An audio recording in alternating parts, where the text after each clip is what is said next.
Hello students, start करते हैं आज के एमसीक्यू करंट अफेयर्स के। क्वेश्चन नंबर 1 हमारा है, what does the term fiscal slippage. अब फिस्कल स्लिपेज क्या होता है उसके ऊपर क्वेश्चन बना हुआ है। पहले तो आपको समझना होगा फिस्कल वर्ड का मतलब क्या है। फिस्कल वर्ड कहीं भी आ जाए तो उसका मतलब होता है related to taxes. Related to taxes, जैसे फिस्कल ईयर हम बोलते हैं 1 अप्रैल से स्टार्ट होता है 31 मार्च के बीच में, तो वो जो टैक्सेशन की कैलकुलेशन होती है 1 अप्रैल से 31 मार्च के बीच में होती है। जैसे हम सुनते हैं fiscal policy, fiscal policy government की क्या होती है, टैक्सेस से जुड़ी हुई पॉलिसी होती है कि सरकार टैक्सेस में कुछ चेंजेस कर रही है या टैक्सेस के थ्रू जो कलेक्शन हुआ उसको कैसे कैसे खर्च करने वाली है। ठीक है, तो वो सब फिस्कल पॉलिसी में आता है। तो फिस्कल पॉलिसी इशू कौन करता है? गवर्नमेंट ऑफ इंडिया, क्योंकि टैक्सेशन कितना होगा, क्या होगा, उसको कैसा खर्च करना है। ठीक है, हम जीएसटी बढ़ा रहे हैं, घटा रहे हैं, तो government of India he decide करती है अपनी फिस्कल पॉलिसी। ठीक है, तो ये फिस्कल वर्ड अलग अलग कंटेक्स्ट में यूज हो सकता है। जैसे एक और एग्जांपल है फिस्कल कंसोलिडेशन। फिस्कल कंसोलिडेशन का मतलब होता है कि जब सरकार अपने एक्सपेंसेस को कम कर रही हो और अपने जो रेवेन्यू कलेक्शन है, मतलब टैक्सेस के थ्रू कलेक्शन, उसको बढ़ा रही हो, प्रॉपर तरीके से मैनेज कर रही हो, अपनी फाइनेंशियल पोजीशन को स्ट्रांग कर रही हो टैक्सेस से जुड़ी हुई, तो उसके बोलते हैं फिस्कल कंसोलिडेशन। ठीक है, अब यहाँ पर फिस्कल स्लिपेज, अच्छा उससे पहले फिस्कल डेफिसिट में भी आते हैं, फिर फिस्कल स्लिपेज में आएंगे। फिस्कल डेफिसिट क्या होता है? डेफिसिट मतलब घाटा। फिस्कल डेफिसिट होता है जब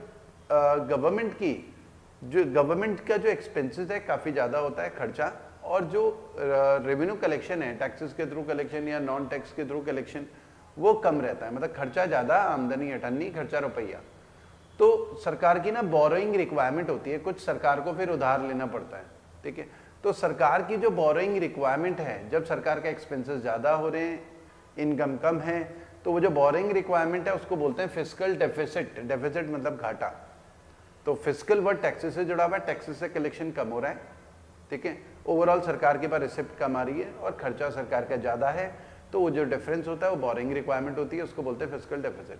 अब भारत सरकार ने कुछ करा है कि फिस्कल डेफिसिट जो है एक टारगेट रखती है भारत सरकार की, इतना फिस्कल डेफिसिट होगा, बजट में अनाउंस कर देते हैं कि हमारा फिस्कल डेफिसिट इतना होगा। तो जो एक प्रिडिक्शन होता है सरकार का, वो जो प्रिडिक्शन है फिस्कल डेफिसिट का कि हमारी बोरिंग रिक्वायरमेंट इतनी होने वाली है, मान लिया कि एक एग्जाम्पल 8 लाख करोड़ की होगी, लेकिन वो 10 लाख करोड़ तक पहुंच जाए, तो उसे बोलते हैं फिस्कल स्लिपेज। सरकार का जो प्रिडिक्शन है अपना फिस्कल डेफिसिट का, बोरिंग रिक्वायरमेंट का, वो अब एक प्रिडिक्शन से ज़्यादा निकल जाए तो उसको फिस्कल स्लिपेज बोलते हैं। तो हमारा इंक्रीज, इसका सी आंसर होगा, increase in fiscal deficit beyond the budgeted estimate. तो सी हमारा आंसर होता है। तो आपको क्या करना है, तरीका क्या है एमसीक्यू करने का, आपको बेसिक समझने हैं। ठीक है, बेसिक समझेंगे तो आप इजीली ट्रैक कर पाएंगे, और कई ऑप्शन तो एलिमिनेशन प्रोसेस से भी हो जाते हैं। ठीक है, स्लीपेज मतलब देखो डिकोड भी तो कर सकते हो। स्लीपेज, स्लीपेज मतलब हिसाब गड़बड़ा गया, स्लिप हो गया है। स्लिप होना तो नुकसान वाली चीज होती है ना, हम स्लिप हो गए, मतलब जो हमारा हिसाब किताब था वो गड़बड़ हो गया टैक्स से जुड़ा हुआ, तो उस तरीके से भी डिकोड कर सकते थे। ठीक है, अब आते हैं सेकंड वाले क्वेश्चन में। सर्ट क्या है? CERT computer emergency response team है। ये 2004 में स्टैब्लिश हुआ था, 2004 कंप्यूटर इमरजेंसी रिस्पॉन्स टीम। अब ये स्टैब्लिश हुआ था क्यों? क्योंकि इंडिया में ना बहुत सारे साइबर अटैक्स होते हैं, गवर्नमेंट की वेबसाइट्स हैं, गवर्नमेंट की डेटा के ऊपर साइबर अटैक्स होते हैं बाहर से। ठीक है, या इंडियन कंपनीज हैं उनके ऊपर साइबर अटैक होते हैं। तो सर्ट क्या करता है, इंडिया को प्रोटेक्ट करता है जितने भी साइबर अटैक इंडिया में हो रहे हैं, चाइना की तरफ से हो, पाकिस्तान की तरफ से हो। तो CERT computer emergency response team है। इसको सर्ट इन भी बोलते हैं, सर्ट इन, आपने सुना होगा सर्ट इन, या इंडिया सर्ट भी बोलते हैं। इनका मतलब इंडिया। ये ministry of communication, ministry of electronics and IT के अंडर आता है, 2004 में स्टैब्लिश हो रखा है सर्ट इन। तो ये इंडिया को प्रोटेक्ट करता है साइबर अटैक से। इनकी पूरी टीम है, कई बार कोई वेबसाइट हैक हो जाए गवर्नमेंट का डेटा, तो ये रिस्टोर करता है, इनकी टीम पूरी रिस्टोर करती है। तो इसका आंसर हमारा ए हो जाता है। क्वेश्चन नंबर 3 में आते हैं। What did Supreme Court of India recently rule regarding governor's role under Article 200 and Article 201? देखो आर्टिकल 200 किस चीज से जुड़ा हुआ है? जब भी किसी स्टेट में, देखिए हमारे यहाँ सेंटर में फिर लोकसभा राज्यसभा, स्टेट में विधानसभा रहती है, कुछ स्टेट्स में विधानसभा के साथ विधान परिषद भी है। तो कानून बनाने की प्रक्रिया क्या होती है, प्रोविजन क्या होता है, सेंटर में लोकसभा राज्यसभा दोनों हाउसेस से पास होगा, प्रेसिडेंट साइन करेगा, कानून बन जाएगा। और उसमें क्या होता है, स्टेट गवर्नमेंट में जहां केवल विधानसभा है तो विधानसभा पास करती है, फिर गवर्नर के पास चला जाता है बिल, गवर्नर साइन करता है तो वो कानून बन जाता है, एक्ट बन जाता है। तो ये प्रोविजन है, ठीक है। जैसे सेंटर में प्रेसिडेंट जब तक साइन नहीं करेगा कोई कानून नहीं बन पाएगा, तब तक उसे बिल बोलते हैं। प्रेसिडेंट के साइन होने के बाद नोटिफाई होता है तो वो एक्ट बन जाता है। तो प्रेसिडेंट के सिग्नेचर जरूरी होते हैं, इसी स्टेट में गवर्नर के सिग्नेचर जरूरी होते हैं, ठीक है। तो किसी भी स्टेट में विधानसभा हो विधान परिषद हो, क्योंकि 6 स्टेट है जहाँ पर विधानसभा विधान परिषद दोनों है। तो मान लो कि उत्तराखंड है, उत्तराखंड में विधानसभा में कोई कानून पास हुआ तो गवर्नर के पास क्या चॉइस है, गवर्नर ने साइन करने हैं तो वो एक्ट बन जाएगा। अब गवर्नर ऐसा हो सकता है कि मंजूरी दे दे, साइन कर दे तो वो एक्ट बन जाएगा, ऐसा भी हो सकता, मतलब ये सारी प्रोविजन। गवर्नर की पावर रिलेटेड टू बिल लिखी है आर्टिकल 200 में, तो यहाँ पर गवर्नर की पावर लिखी हुई है रिलेटेड टू बिल आर्टिकल 200 में। गवर्नर या तो मंजूरी दे देगा, या गवर्नर रिजेक्ट कर देगा, या गवर्नर विधानसभा को वापस भेज देगा, ठीक है। तो गवर्नर वापस भी भेज सकता है, फिर विधानसभा दोबारा से गवर्नर के पास भेज दे तो गवर्नर अब उसमें साइन कर सकता है कि भाई दोबारा विधानसभा ने भेजा है, ठीक है। या फिर गवर्नर ऐसा भी कर सकता है कि चौथा ऑप्शन ये रहता है कि गवर्नर ना प्रेसिडेंट के लिए रिजर्व रख ले बिल को, ठीक है। तो कंसिडरेशन फॉर द प्रेसिडेंट, तो गवर्नर ने बिल को ये बोला कि भाई मैं तो साइन नहीं कर रहा, उत्तराखंड के गवर्नर ने, मैं इस बिल को रखूंगा प्रेसिडेंट के कंसिडरेशन के लिए, प्रेसिडेंट डिसाइड करेगा। प्रेसिडेंट मतलब सेंटर गवर्नमेंट, प्रेसिडेंट तो नॉमिनल हेड है ना, तो प्रेसिडेंट डिसाइड करेगा कि बिल में साइन करने हैं कि नहीं करने, ठीक है। तो वो चौथा जो ऑप्शन है, एक तो 3 ऑप्शन तो हमने बात करें कि रिजेक्ट कर एसेंट दे सकता है, मंजूरी, रिजेक्ट कर सकता है। तीसरा ऑप्शन है कि विधानसभा में वापस भेज सकता है, ठीक है। चौथा ऑप्शन है कि प्रेसिडेंट के लिए कंसिडरेशन के लिए रख लिया और प्रेसिडेंट के पास भेज दिया, ठीक है। तो ये 4 ऑप्शन गवर्नर के पास होते हैं अंडर आर्टिकल 200। अब ये जो चौथा ऑप्शन था कि प्रेसिडेंट के कंसिडरेशन के लिए रखना, तो ये प्रेसिडेंट की पावर है under article 201, power of president with respect to bill sent by governor from the state. तो इसमें प्रेसिडेंट की पावर होती है, स्टेट से जो बिल गवर्नर ने प्रेसिडेंट के पास भेजा है, आर्टिकल 200 में फिर प्रेसिडेंट की पावर लिखी हुई है कि प्रेसिडेंट उसे मंजूरी देगा, प्रेसिडेंट उसे रिजेक्ट करेगा, ठीक है, या विधानसभा में वापस भेज देगा, ठीक है। तो इसमें प्रेसिडेंट की पावर लिखी हुई है। कई बार प्रेसिडेंट इनडेफिनेट पीरियड के लिए ना, स्टेट ने, गवर्नर ने जो बिल भेजा हुआ है, चौथा ऑप्शन जो हमने बात करी, इनडेफिनेट पीरियड के लिए अपने पास रखता है, साइन ही नहीं कर रहा है। तो ये अभी कंट्रोवर्सी भी थी, तमिलनाडु के 10 या 11 बिल थे जो प्रेसिडेंट के पास ना पेंडिंग थे, तो सुप्रीम कोर्ट में मामला चला। सुप्रीम कोर्ट ने ना एक टाइमलाइन बना दी, क्योंकि अभी तक कोई टाइमलाइन नहीं था गवर्नर के लिए, प्रेसिडेंट के लिए। गवर्नर के लिए तो जैसे बोल दिया 1 महीने के अंदर, 1 मंथ की टाइमलाइन बोल दी कि इंडेफिनिट पीरियड के लिए बिल को नहीं रोक सकते, क्योंकि कॉन्स्टिट्यूशन में ऐसा टाइम पीरियड नहीं लिखा हुआ है कि कब साइन करके देना है। तो 1 महीना, अब प्रेसिडेंट के लिए 3 महीने की टाइमलाइन जो है सुप्रीम कोर्ट ने डिफाइन करी कि भाई इंडेफिनिट पीरियड के लिए तो नहीं रख सकते। तो ये जो हमारा क्वेश्चन है,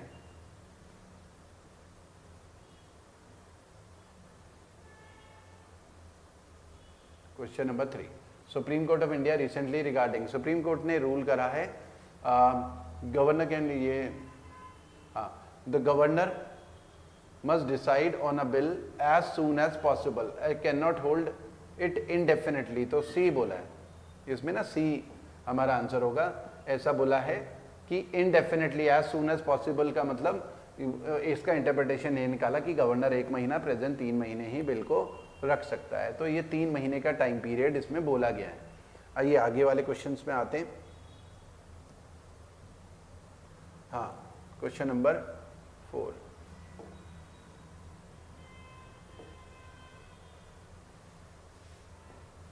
हाँ, इसमें बोला हु वे अपॉइंटेड 52nd, ये मई का क्वेश्चन था। तो इसमें जो है जस्टिस BR गवाई 14 मई से ये बने, 14 मई 2025 से। और आउटगोइंग जो चीफ जस्टिस ऑफ इंडिया हैं वो है जस्टिस संजीव खन्ना। उनके बाद जस्टिस BR गवाई हैं जो प्रेजेंट में CJI बने हैं 14 मई विद इफेक्ट फ्रॉम 14 मई 2025, ठीक है। उसके अलावा क्वेश्चन नंबर 5 में आते हैं, विच of the following is not characteristic of money bill under article 110 of Indian constitution. देखिए मनी बिल की खासियत क्या होती है, मनी बिल बजट भी एक तरीके से मनी बिल होता है, मनी बिल की खासियत क्या होती है? आर्टिकल 110 में तो मेंशन है ही हमारे कॉन्स्टिट्यूशन के। कोई भी मनी बिल होता है, देखो शुरुआत इसकी एक तो लोकसभा से ही होती है, ठीक है, ओनली लोकसभा में ही प्रेजेंट होता है। पहला तो एक तो ये ध्यान रखना है, मनी बिल या बजट की प्रेजेंटेशन शुरुआत जो है वो लोकसभा से ही होगी, एक तो ये है। और लोकसभा में प्रेजेंट करने से पहले मनी बिल या बजट प्रायर अप्रूवल चाहिए होता है प्रेसिडेंट का। तो दूसरी ये चीज़ ध्यान रखनी है, नोट डाउन भी कर सकते हैं, prior approval of president is required to present the money bill और बजट, ठीक है, before presenting in the Lok Sabha. तो ये भी आपको ध्यान रखना है। उसके अलावा जो राज्यसभा है उसकी पावर जो होती है वो एडवाइजरी होती है with respect to money bill. मान लो मनी बिल लोकसभा से पास हो गया, बजट पास हो गया, अब वो गया राज्यसभा में, क्योंकि बिल तो दोनों जगह पास होना चाहिए, फिर प्रेसिडेंट के पास जाता है फाइनली। तो राज्यसभा मान लिया कि उस बिल को पास नहीं कर रहा है और पेंडिंग रख रहा है, ठीक है, या रिजेक्ट कर दिया राज्यसभा ने। राज्यसभा की पावर केवल एडवाइजरी है। राज्यसभा मनी बिल के कंटेक्स्ट में या बजट के कंटेक्स्ट में बिल को मैक्सिमम ना 14 दिन तक रोक सकता है। 14 दिन के बाद ऑटोमेटिकली मनी बिल को पास माना जाएगा, चाहे राज्यसभा उसे रिजेक्ट भी कर दे। तो मैक्सिमम 14 दिन का टाइम पीरियड होता है, 14 दिन के बाद बिल को ऑटोमेटिकली पास माना जाता है। तो हमारे देश में मनी बिल जो है वो एक्सक्लूसिव पावर मनी बिल की वो लोकसभा के पास होती है, लोकसभा में ही प्रेजेंट होता है। राज्यसभा के पास केवल एडवाइजरी पावर होती है, एडवाइस दे सकता है, उस एडवाइस को रिजेक्ट भी करता है लोकसभा मैक्सिमम 14 दिन तक रोक सकता है राज्यसभा, ठीक है। तो यहाँ पर नॉट अ कैरेक्टरिस्टिक बोला है, it can only be introduced in Lok Sabha, correct है बिल्कुल, है नॉट कैरेक्टरिस्टिक पूछ रहे हैं। प्रेसिडेंट रिकमेंडेशन पॉइंट बिल्कुल करेक्ट है। राज्यसभा कैन अमेंडेड, तो राज्यसभा अमेंड ही नहीं कर सकता, सी वाला रॉन्ग है। Deals with matter imposition of taxes withdrawal, तो ये करेक्ट है। आर्टिकल 110 में लिखा हुआ है कि टैक्सेस लगाना, इम्पोज करना, उनके एक्सपेंसेस से जुड़ा हुआ, वो सब आर्टिकल 110 में मेंशन है। तो सी हमारा आंसर हो जाता है इसका।